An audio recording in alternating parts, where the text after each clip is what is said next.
ধারাবাহিকের আগামী পর্বতে আমরা দেখব রেস্টুরেন্টে রাজেশ বলে লোকটি কাঁদতে কাঁদতে সমস্ত সত্যি কথা স্বীকার করে দীপা, জয়, সাক্ষ্য স্যার ও তবলাদার সামনে।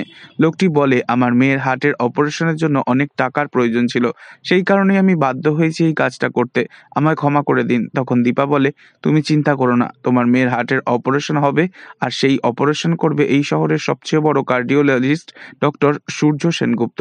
তুমি শুধু বলো কে তোমাকে দিয়ে এই কাজটা করিয়েছে। তখন রাজেশ বলে, চারু ম্যাডাম।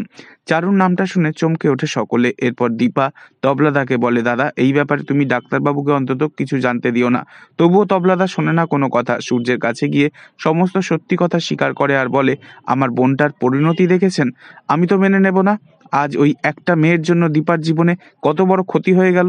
তখন সূর্য মনে মনে ভীষণ অনুতপ্ত বোধ করে আর বলতে থাকে, ওর মতলবটাই বা কি ছিল?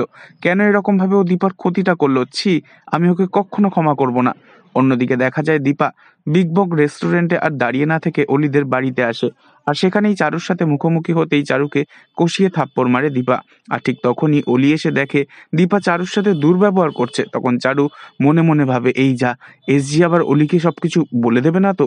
অলি চারুর হয়ে প্রতিবাদ করলে তখন দীপা মনে মনে বলে, সোনাকে যদি এখন চারুর ব্যাপারে সমস্ত সত্যি বলে দিই তাহলেও মেনে নিতে পারবে না।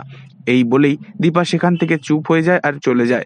তো বন্ধুরা, এবার যদি তবলা এবং সূর্য মিলে চারুর অপকর্মের জন্য চারুকে থানায় নিয়ে যায়, সেটা আপনাদের দেখতে কেমন লাগবে অবশ্যই কমেন্টে জানাবেন। আর নেক্সট আপডেটের জন্য সাবস্ক্রাইব করে রাখবেন। ধন্যবাদ।